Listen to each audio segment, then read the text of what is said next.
Hello soldier, स्वागत है आप सभी का आपका अपने YouTube चैनल नूतन एकेडमी पे। आई होप आप सारे स्वस्थ होंगे, ठीक होंगे। तो आप कैसे हैं सोल्जर्स? एक बार सारे बच्चे जय हिंद का कमेंट कर दें। तो जैसा जानते हैं आप लोग का 13 अक्टूबर से एयरफोर्स अग्निवीर का एग्जाम है, ग्रुप एक्स और ग्रुप वाई में। ठीक है, ग्रुप एक्स और ग्रुप वाई का। और फिर दिसंबर में ही आपका आईसीजी का भी एग्जाम है। तो कुछ दिनों से क्लास नहीं हो रही थी, बट अब डेली क्लास होगी। बट आपका एक सपोर्ट मुझे चाहिए, आप वो सपोर्ट नहीं करते हो। सपोर्ट कीजिए, वीडियो को लाइक कीजिए, शेयर कीजिए। क्योंकि मैं जिस लेवल से पढ़ाता हूं, जिस मोटो से पढ़ाता हूं, वो basically purely dedicated to your exam होते हैं, योर डिफेंस एग्जाम के लिए। आप जानते हैं जितना मैंने आज तक जितना मैंने वीडियो डाला अपने चैनल पे नूतन एकेडमी पर, बट आप लोगों ने उसको शेयर कम किया, जिस वजह से मुझे थोड़ा सा मोटिवेशन कम मिली। तो अब प्लीज इस वीडियो को जो हम लोग आज से स्टार्ट करने जा रहे हैं, मैथ का न्यू चैप्टर सेट थ्योरी। ये चैप्टर मैंने पहले भी पढ़ाया था, छोटे वाले जो बोर्ड था, है कि नहीं, आपको याद होगा। बट मैं चाह रहा हूं एक बार और रिवाइज करना, क्योंकि बच्चे लोग का काफी कमेंट आया था कि सर सेट थ्योरी आप प्लीज, फिजिक्स आपने अच्छा लेवल से कंप्लीट करवाया है, कुछ मैथ में सर कुछ चैप्टर में प्रॉब्लम आ रहा है, उसको आप फिनिश करवा दीजिए। तो सेट थ्योरी से मैं शुरू किया हूं, बट ये सब डिपेंड करेगा आपके मोटिवेशन से। आपका मोटिवेशन, आपका सपोर्ट था, तभी मैं चैप्टर को फिनिश कर पाऊंगा। तो जितना हो सके भरपूर मात्रा में इसको शेयर करना है, लाइक करना है, और एक अपना कमेंट कर देना है मेरे भाई कि वीडियो कैसा लगा, अच्छा या खराब। हाँ सर, अच्छा लगा या खराब लगा। खराब लगा तो बताइए सर, मतलब क्या क्या इंप्रूवमेंट मैं कर पाऊं। ठीक है, तो एक आप अपना कमेंट बिल्कुल लास्ट में करना ना भूले, ठीक है। क्योंकि हम लोग जबरदस्त अंदाज में बेहतरीन रूप से पढ़ने जा रहे हैं सेट थ्योरी। पूरे दोस्तों में तहलका मचा दीजिए कि संतोष सर फिर से आ गए हैं बेहतरीन रूप से पढ़ाने के लिए पूरा यूट्यूब में। ठीक है, हर जगह शेयर कर दो मेरे भाई, ठीक है। तो बस सारे बच्चे जय हिंद का कमेंट करें तो हम लोग इस चैप्टर को बेहतरीन रूप से स्टार्ट करें। ओके, तो आइए हम लोग स्टार्ट करते हैं अब न्यू चैप्टर सेट थ्योरी, जो कि अगर देखा जाए इसका एयरफोर्स और आईसीजी का अगर वेटेज देखा जाए तो एयरफोर्स और आईसीजी में, एयरफोर्स में लगभग 2 से 3 क्वेश्चन आए थे जो मैं प्रीवियस ईयर का देखा पैटर्न, और कोस्ट गार्ड में भी इससे 2 क्वेश्चन आ जाते हैं। ठीक है, तो मोस्ट इंपॉर्टेंट चैप्टर है आपका मैथमेटिक्स का। एक बार सारे बच्चे जय हिंद का कमेंट कर दे तो हम लोग अपने सेशन को फुल एनर्जेटिक वे में अपना स्टार्ट करें। ठीक है, तो मैं बोला था कि अगर एयरफोर्स का देखा जाए तो 2 से 3 क्वेश्चन आते हैं। ठीक है, फुल प्रैक्टिस करेंगे क्वेश्चन, और कंटेंट को भी ज्यादा लॉन्ग में नहीं पढ़ेंगे क्योंकि हमारे पास समय एयरफोर्स के लिए काफी कम है, एयरफोर्स के एक्सपीरियंस के लिए। तो आपसे डेली वीडियो आपको मिलेंगे मैथ और फिजिक्स का। आपको क्या करना है, देखना है, और जो भी डाउट है पूछना है, कमेंट करना है, और जितना हो सके शेयर करना है कि हर इससे स्टूडेंट को मोटिवेशन मिले और उसको बेनिफिशियल हो। ठीक है, तो सेट थ्योरी अगर आप लोग क्लास 12 पास आउट करके आए हो तो आपने ये चैप्टर स्कूल में अपने टीचर से पढ़ा होगा, सेट थ्योरी। ठीक है, बट यहां पे हम लोग डिफेंस के प्रोस्पेक्टिव में ही बात करेंगे कि इससे कैसे क्वेश्चन आते हैं, क्योंकि हमें सीबीएसई से रिलेटेड नहीं बात करनी, हमें बोर्ड रिलेटेड नहीं पढ़ना है। डिफेंस जो कि एयरफोर्स में क्वेश्चन आए और आप सारे क्वेश्चन सॉल्व कर दें सेट थ्योरी का। ठीक है, एक तरह से ये क्रैश कोर्स है बेसिकली ग्रुप एक्स वाले बच्चे और आईसीजी जीडी वाले के लिए। ठीक है, सेट थ्योरी, आइए पहले बात की जाए कि सेट होता क्या है। Set, what is set? Set आखिर में होता क्या है? Set, what is set? क्योंकि सेट थ्योरी, थ्योरी मतलब एक तरह का किसी का सिद्धांत, थ्योरी हो गया बेसिकली कोई थ्योरी, कोई प्रिंसिपल, बट एक उसके साथ टर्म रिलेटेड सेट थ्योरी।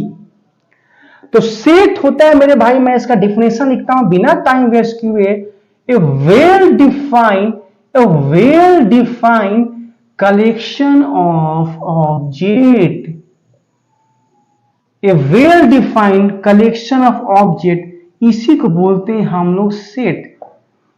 नहीं समझ में आया? देखिए, a well defined collection of object, किसी ऑब्जेक्ट का एक वेल डिफाइंड कलेक्शन करें, एक किसी ऑब्जेक्ट का अगर उसको वेल डिफाइंड के रूप में अगर उसको हम लोग कलेक्ट करें, उसको सिस्टमेटिक वे में अरेंज करें किसी भी ऑब्जेक्ट को, उसी को बोलते हैं सेट। बोलिए कि सर ये मैथ है तो एग्जाम्पल के बिना तो काम चलेगा नहीं मेरे सोल्जर्स, बिना एग्जाम्पल के कॉन्सेप्ट क्लैरिफाई नहीं होगा। तो आइए एग्जाम्पल देखा जाए। जैसे मैं बोलूं एग्जाम्पल फर्स्ट, सारा कॉन्सेप्ट क्लैरिफाई करूंगा, बस शेयर कीजिए वीडियो को अपने दोस्तों में, क्योंकि यही जो बैच है विजय पथ बैच, जो भी बैच है यही बैच फुल सिलेक्शन आपको दिलाएगा, एक भी क्वेश्चन नहीं छूटेगा। बस आपको विश्वास करना पड़ेगा मुझ पे, क्योंकि हमने भी एग्जाम क्लियर किया है, अपना खुद का एक्सपीरियंस मैं आपको शेयर कर रहा हूं। जैसे the Nobel written by Mahatma Gandhi, मतलब जो नॉवेल है, जो बुक है, जो महात्मा गांधी के द्वारा जो रिटन लिखा गया है, अब तो गांधी जी नहीं रहे, तो बट जो उनका बुक लिखा गया है वो तो टाइम के अनुसार, मतलब जो गांधी जी के द्वारा जो नॉवेल लिखा गया है उसको अगर एक वेल डिफाइंड के रूप में, उसको अगर वेल डिफाइंड के रूप में हम लोग अरेंज कर दें तो वो कभी भी टाइम के साथ चेंज नहीं होगा। ये बहुत याद रखने वाली चीज है कि किसी भी ऑब्जेक्ट को अगर वेल डिफाइंड के रूप में हम लोग अरेंज कर रहे हैं तो वो टाइम के साथ चेंज नहीं होना चाहिए। जैसे the novel written by Mahatma Gandhi या रविन्द्रनाथ टैगोर, जो भी बुक लिखा है, क्या वो टाइम के साथ चेंज होगा? कोई भी साल हो, 2023 हो, 2025, 50, कितना फ्यूचर में बात कर ले, कोई भी बुक लिखा गया है कोई भी ऑथर से, तो वो चेंज नहीं होता है। एक बार जो लिख दिया सो लिख दिया, तो ये क्या हो गया, ये आपका सेट हो गया। ये क्या हो गया, आपका सेट हो गया। मतलब जो novel written by Mahatma Gandhi, अगर उस ऑब्जेक्ट को हम लोग एक वेल डिफाइंड के रूप में अरेंज कर दे तो वो एक सेट का एक एग्जाम्पल हो जाएगा। यस या नो? Yes sir. क्या यहां तक समझ में आया कि नहीं? क्लैरिफाई हो रहा है कि नहीं कॉन्सेप्ट? आप लोग कमेंट भी करें, नहीं लगना चाहिए कि हमारा ये रिकॉर्डेड वीडियो है, ठीक है? बिल्कुल लाइव वे में पढ़ना है। शेयर कीजिए, मेरे दोस्त शेयर नहीं कीजिएगा तो काम नहीं चलेगा। शेयर करते रहिए, मैं बार बार बोल रहा हूं, एक कमेंट सारे बच्चे करते रहे। द मोस्ट, क्योंकि समझना बहुत जरूरी है। आज हम लोग का फर्स्ट क्लास है, तो फर्स्ट क्लास का हर जगह शेयर होना चाहिए कि जलवा हो गया, हम मैथ का स्टार्टअप हो गया है, तो हर जगह ये शेयर हो रही है। कमेंट में हर बच्चे को देखना चाह रहा हूं, कोई बच्चा बिना कमेंट किए हुए वीडियो छोड़कर नहीं जाएगा। अच्छा बुरा जो भी कमेंट आप करके जाइए, जिससे मुझे मोटिवेशन मिले। किसी चीज आपको कमी लग रहा है तो वो भी कमेंट कीजिए कि सर यहाँ पे और समझाइए, तो मैं और ज्यादा फोकस दूंगा, जिससे मुझे कुछ अपना वीकनेस स्ट्रेंथनेस मालूम चले। The most dangerous animal in the world, बताइए ये सेट का एग्जाम्पल है कि नहीं? The most dangerous animal in the world, ये जो है मेरे भाई, क्या ये सेट का एग्जाम्पल है? एक बार सारे बच्चे कमेंट करें। आता है आपके एग्जाम में कि कौन सा ये सेट थ्योरी का एग्जाम्पल है कि नहीं? बहुत सा नॉलेज दे देता है। द मोस्ट डेंजरस एनिमल, अब हर पीपुल से पूछा जाए, हर व्यक्ति से पूछा जाए तो उसका अलग अलग ओपिनियन होगा। किसी के लिए डॉग डेंजरस एनिमल है, उसको मतलब डॉग का फियर होगा, बचपन में काटा होगा, किसी को शेर से होगा, मतलब हर व्यक्ति का अलग अलग थिंकिंग प्रोसेस होता है, जिस वजह से जो इसका कलेक्शन होगा डेंजरस एनिमल का, जो कलेक्शन होगा डेंजरस एनिमल का, वो टाइम के साथ चेंज करेगा। दैट मीन्स ये आपका सेट थ्योरी का, सेट का एग्जाम्पल नहीं है, क्योंकि ये वेल डिफाइंड कलेक्शन नहीं हो रहा है और टाइम के साथ चेंज भी हो जाता है इसका data. Third example, the difficult chapter of your mathematics, तुम्हारे मैथमेटिक्स सब्जेक्ट का डिफिकल्ट चैप्टर बताना है। क्या ये सेट का एग्जाम्पल है? बिल्कुल नहीं सर। कैसे? किसी को सेट थ्योरी हार्ड लगेगा, हालांकि अब मुझसे पढ़ने के बाद सारा चैप्टर आपको इजी लगेगा। किसी को ट्रिग्नोमेट्री हार्ड लगेगा, किसी को कुछ हार्ड लगता होगा, किसी को ज्योमेट्री हार्ड लगता होगा। तो इसका जो वेल डिफाइंड कलेक्शन है डिफिकल्ट चैप्टर का, मैथमेटिक्स का, हर पर्सन के अनुसार, हर स्टूडेंट के अनुसार वो चेंज करेगा। तो उसका एक वेल डिफाइंड नहीं है, और वो टाइम के साथ उसका डाटा, उसका कॉम्पेटिबिलिटी सारा चेंज होगा। यस या नो मुझे कमेंट कीजिए। आप ही लोग में से स्टूडेंट में से अगर मैं पूछूं कि आपका भाई कौन सा डिफिकल्ट चैप्टर है, तो कोई कुछ बोलेगा, कोई इंटीग्रेशन बोलेगा, कोई रियल नंबर बोलेगा, कोई किस टॉपिक बोलेगा। बट जो नॉवेल लिखा गया है गांधी जी के द्वारा या कोई भी ऑथर के द्वारा, क्या वो चेंज होगा? कोई भी ईस्वी में हो, अभी आपके साल में हो, या आपका जॉब लग जाए उसके बाद 10-20 साल बाद भी वही नॉवेल रहेगा, वही ऑथर के द्वारा रहेगा। Novel written by Mahatma Gandhi या मुंशी चंद। एक बुक आपने सुना है गोदान, वो कि मुंशी चंद के द्वारा जो लिखा गया है, तो क्या वो कभी भी चेंज होगा? कितना भी कुछ समय हो जाए, 10 साल, 5 साल, 20 साल, 10 साल, जितना साल हो जाए मेरे भाई, वो चेंज नहीं होगा, क्योंकि इसका जो कलेक्शन हो रहा है उस ऑब्जेक्ट का, उसको लोग वेल डिफाइंड के रूप में उसको अरेंज किया गया है, और वो टाइम के साथ चेंज नहीं हो रहा है। तो इतने सारे एग्जाम्पल मुझे लग रहा है कि सफिशियंट है आप लोग के लिए सेट थ्योरी को, सेट का डेफिनेशन समझने के लिए। मेरे भाई एक बार जय हिंद का कमेंट हो जाए और यस का कमेंट हो जाए। सारे बच्चे, मैं इस वीडियो का हर जगह शेयर चाह रहा हूं, हर सोशल मीडिया पे, व्हाट्सएप, फेसबुक, हर जगह शेयर मचा दीजिए तहलका की कि एयरफोर्स, कोस्ट गार्ड के ये सिलेक्शन बैच, यही से सिलेक्शन मिलकर रहेगा। ओके, तो क्या ये कॉन्सेप्ट सेट थ्योरी का जो है, सेट का डेफिनेशन और एग्जाम्पल समझ में आया कि नहीं, कि और आपको एग्जाम्पल दिया जाए? बताइए मुझे एक बार कमेंट करके सारे बच्चे। आइए अब पढ़ते हैं अपना नेक्स्ट, कि भाई सेट तो हम लोग समझ गए। जी हाँ, क्योंकि डेफिनेशन समझना जरूरी है मेरे भाई। डेफिनेशन आता नहीं है, बट इसका जो अंडरस्टैंडिंग है उसको समझना बहुत जरूरी है। अब आइए देखा जाए कैसे सेट को डिनोट करते हैं। सेट को कैसे हम लोग डिनोट करते हैं।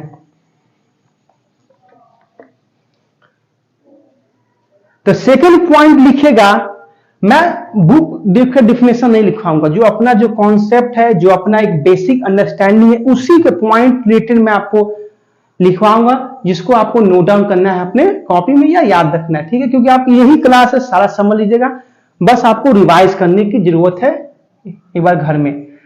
सेकंड पॉइंट है, इट कैन बी, जो सेट है आपका उसको डिनोट किया जाता है। It can be denoted by capital A, capital B, capital C and so on. मतलब जो आपके सेट हैं, जो कि ऑब्जेक्ट का एक वेल डिफाइंड कलेक्शन है, उसको हम लोग capital A, capital B, capital C से डिनोट करते हैं। डिनोशन बेसिकली ये डिनोशन ऑफ द सेट है, कैसे सेट को डिनोट किया जाता है।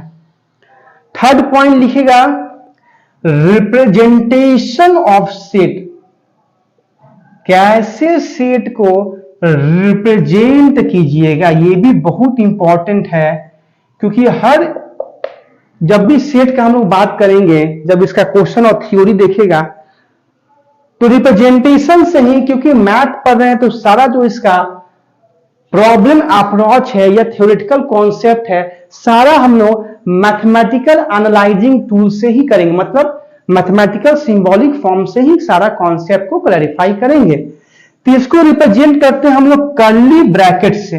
देखिए, ये ब्रैकेट से हम लोग इसको रिप्रेजेंट करते हैं। ये आपका ए है, ए क्या है, ये कोई एक सेट है, इज इक्वल टू, ये कर्ली ब्रैकेट के अंदर ही इस सेट में जो व्यक्ति या किसी चीज को, जो ऑब्जेक्ट को रखते हैं, उसको बोलते हैं एलिमेंट। क्या मैंने बोला कि सेट को हम लोग डिनोट करते हैं कैपिटल ए से। ठीक है, फिर हम लोग इसको रिप्रेजेंटेशन करते हैं, इसको नोटेशन कैसे होता है, बाई कर्ली ब्रैकेट से, बाई कर्ली ब्रैकेट से। और इस कर्ली ब्रैकेट में जो ऑब्जेक्ट को रखा जाता है उस ऑब्जेक्ट का नाम है एलिमेंट। उस ऑब्जेक्ट का क्या नाम है? एलिमेंट। इज इट क्लियर और नॉट? एग्जाम्पल से समझिए। मैथ है, कोई भी थ्योरी पढ़े तो विदाउट एग्जाम्पल हम लोग उस कॉन्सेप्ट को क्लैरिफाई नहीं कर सकते हैं। मैथमेटिक्स है यार, बिना मैथ फिजिक्स, बिना प्रॉब्लम अप्रोच से हम लोग नहीं अपना समझ सकते हैं। एग्जाम्पल देंगे क्योंकि हमें रटना नहीं है, समझना है। कोई भी सब्जेक्ट हो, मैथ फिजिक्स, सेट ए है, उसमें कुछ एलिमेंट है 1 2 3, इसको हमने कर्ली ब्रैकेट के अंदर रखा है। सेट ए है जिसमें हमने 3 एलिमेंट को रखे हैं 1 2 3। तो ये क्या हुआ? 1 2 3 एलिमेंट है सर सेट ए के। कितने एलिमेंट है मेरे भाई? नंबर ऑफ एलिमेंट बताइए सेट ए में। तो बोलिएगा सर 3। एन ए क्या है? देख लीजिए, एन ए क्या है? Number of element in set A. N A को क्या बोलिएगा? Number of element in set A. कितने एलिमेंट है? तो 3 है सर। समझिए कि नहीं? बिल्कुल सर। ओके, यहां तक कोई दिक्कत नहीं सर। यही जो 1 2 3 है, जो 1, 2, 3 है, इसी को बोलते हैं कार्डिनल नंबर। क्या बोलते हैं? Cardinal number. मतलब जो सेट है वो जो कि वेल डिफाइंड ऑब्जेक्ट का कलेक्शन है। फिर बोला कि इस कर्ली ब्रैकेट में जो हम एलिमेंट को रखते हैं, जो मतलब इस कर्ली ब्रैकेट के अंदर जो ऑब्जेक्ट को रखते हैं उसको बोलते हैं एलिमेंट। फिर एलिमेंट का जितना संख्या होगा उस संख्या को रिप्रेजेंट करते हैं n A, number of element in set A. फिर मैंने बोला कि जो नंबर ऑफ एलिमेंट है उसी को बोलते हैं कार्डिनल नंबर। मतलब इस सेट में जितने एलिमेंट हैं उसको बोलेंगे कार्डिनल नंबर। अब बताइए सेट ए में कितने एलिमेंट हैं? तो 3 सर। वही 3 आपका क्या होगा?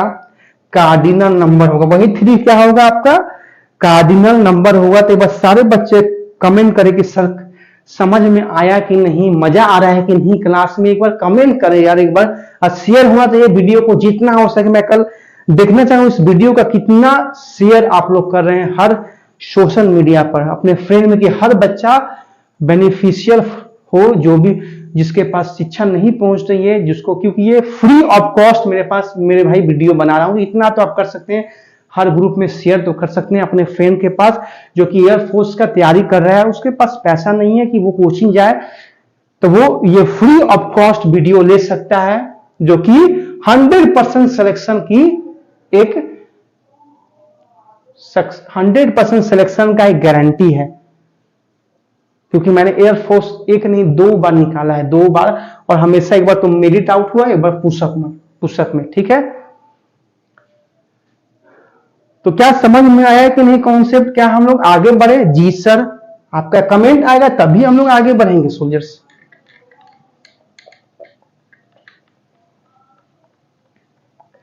आपके लिए मैंने फैन ऑफ कर दिया है कि नॉइज आपके तक पहुंचे नहीं, बस मेरा आवाज आपको बस आना चाहिए। ठीक है, और कहीं का अनवांटेड नॉइज नहीं आना चाहिए। जितना मुझसे हो सके सोल्जर्स मैं उतना कर रहा हूं, जितना मेरे पास रिसोर्स है। बाकी बस आप लोग की हेल्प की जरूरत है। जितना आप लोग कमेंट करें, मुझे मोटिवेट करें, और कंटेंट तो आप देख ही रहे हैं, 1A+ मिलेगा। ऐसा कंटेंट कहीं आपको नहीं मिल सकता है। 100% आपको सिलेक्शन मिलेगा। एक बार पढ़ कर, एक बार विश्वास करके देखिए हम लोगों के साथ। ठीक है, अब फिजिक्स का वीडियो डेली आ रहा है, उसको भी आप प्लीज उसको शेयर कीजिए। फिजिक्स का पार्ट 2 हो गया, 1D मोशन, कल पार्ट 3 भी अपलोड होगा। आइए इतना चीज पढ़ लिए। सेट क्या होता है, उसका डिनोट कैसे करते हैं, नोटेशन, एलिमेंट, कार्डिनल नंबर, समझ गए। Na क्या होता है, नंबर ऑफ एलिमेंट सेट है। अब आइए नेक्स्ट क्या पढ़ते हैं। देखिए स्टूडेंट्स, कुछ ऐसे सेट होते हैं जो कि फिक्स होते हैं, जैसे M, set of natural number. Set of natural number, मैं इसको मैथमेटिकल फॉर्म में लिखना चाह रहा हूं, कर्ली ब्रैकेट के अंदर 1 2 3 अप टू इंफिनिटी, ये ना नेचुरल नंबर है, और काउंटिंग नंबर 1 से infinity. W set of whole number, set of whole number zero से लेकर इंफिनिटी, होल नंबर में जीरो भी इंक्लूड हो जाता है। पहला, दूसरा, तीसरा, आपका तीसरा होता है जेड या आई बोलिए, set of integers. Integers, integers में आपके पॉजिटिव भी आ गए, नेगेटिव भी, मतलब माइनस इंफिनिटी से -1, फिर आपका 0, 1 अप टू पॉजिटिव इंफिनिटी। मतलब नेगेटिव इंफिनिटी से पॉजिटिव इंफिनिटी तक जितने नंबर आए हैं वो सब इंटीजर हैं। इंटीजर में ये सब नंबर नहीं आएंगे, जैसे आपका डेसिमल, फ्रैक्शनल पार्ट, ये सब आपके इंटीजर में काउंट नहीं आएंगे, वो रियल नंबर में आते हैं। फोर्थ सेट आर जिसको बोलते हैं, ये सब ऐसे सेट हैं जो कभी चेंज नहीं होते हैं टाइम के साथ। सेट है ना भाई, set of real number, minus infinity से लेकर प्लस इंफिनिटी तक इसमें सारे नंबर आ गए। डेसिमल 1.2, 1.3, फ्रैक्शनल, रूट, जितना स्क्वायर रूट, क्यूब, सारे नंबर रियल नंबर में आ जाते हैं मेरे भाई।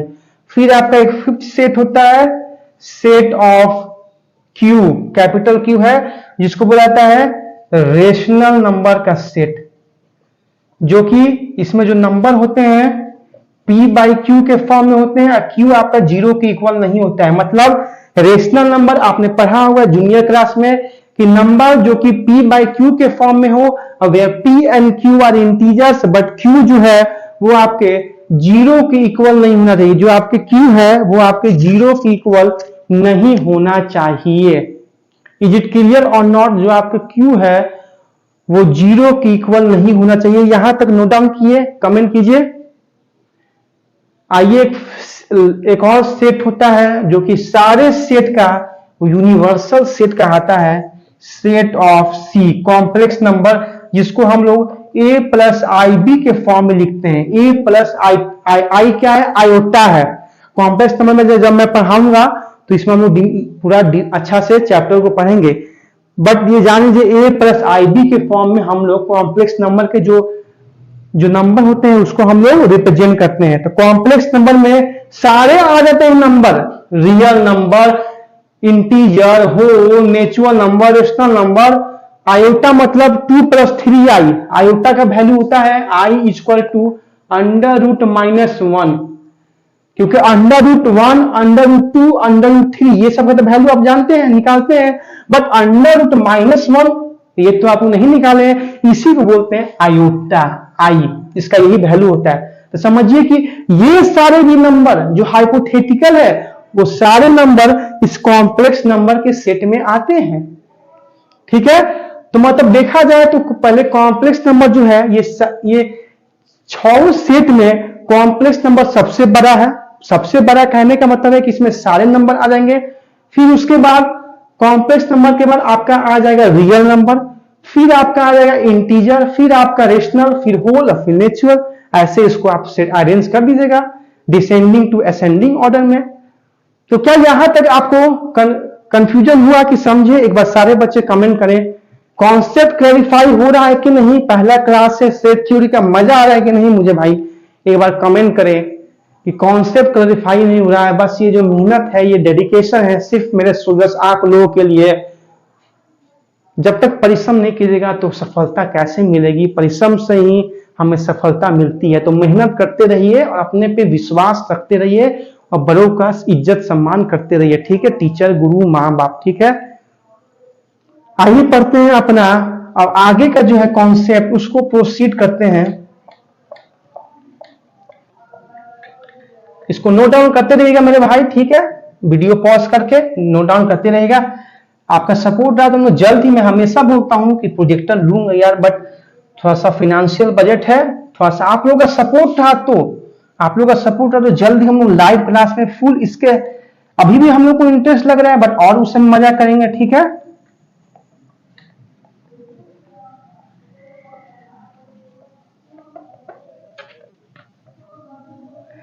आइए अब पढ़ा जाए नेक्स्ट टॉपिक।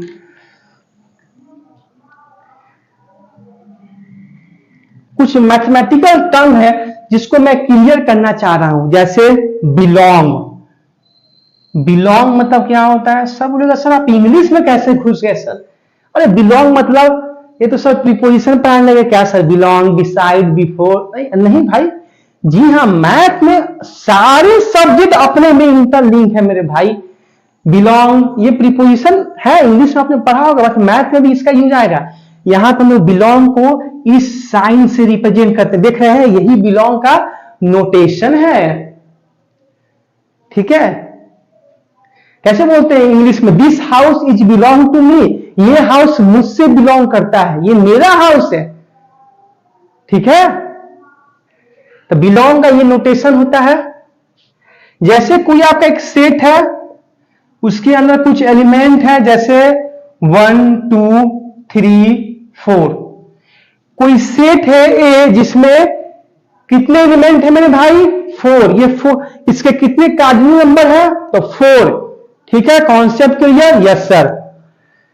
मैं बोलूंगा 1 और ए, बताइए 1 क्या है, 1 तो सर नेचुरल नंबर है। वो मैं नहीं पूछा हूं, you are correct, 1 sir natural number है, बट यहां मैं पूछना चाह रहा हूं इस क्वेश्चन में कि 1 क्या है, तो बोलिएगा कि सर 1 जो है एलिमेंट है सेट ए का। यस, 1 जो है एलिमेंट है, एक छोटा सा पार्ट है, एक ऑब्जेक्ट है जिसका हमने नाम एलिमेंट दिया है।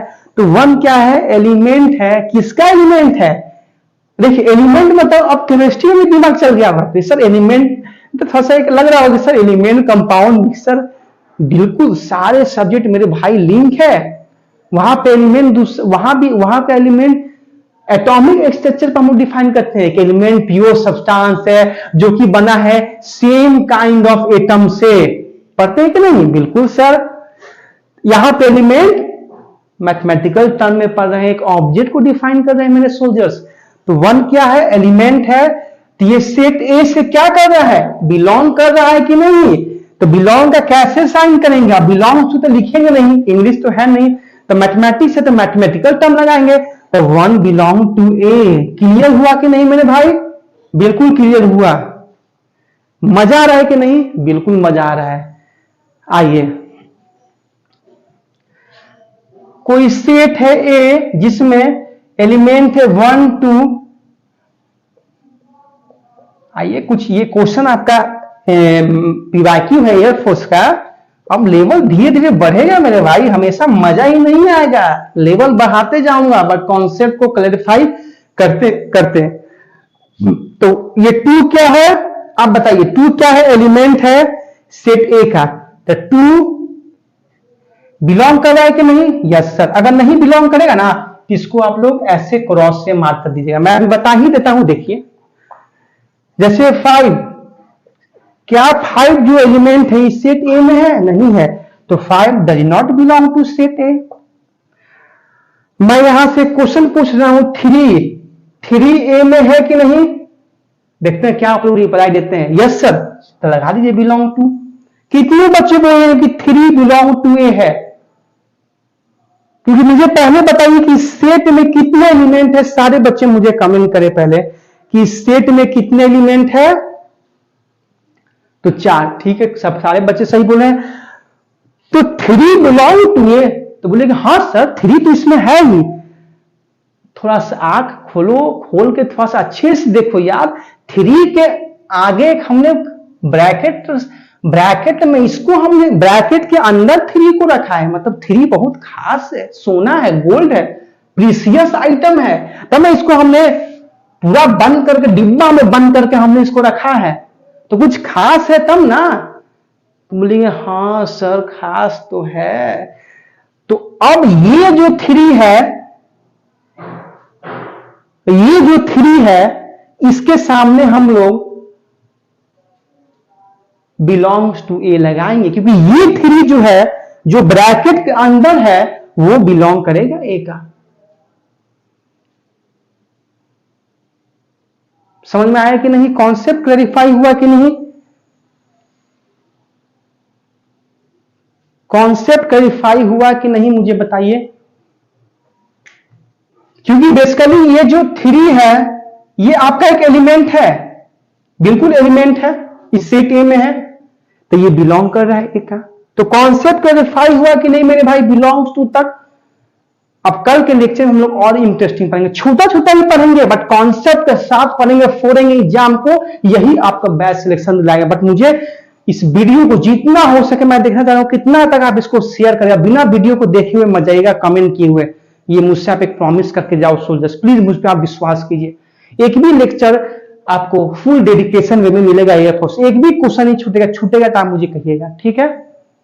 ओके सोल्जर्स, टेक केयर, पढ़ते रहिए, हंसते रहिए, खेलते रहिए, बाय बाय, जय हिंद सोल्जर्स।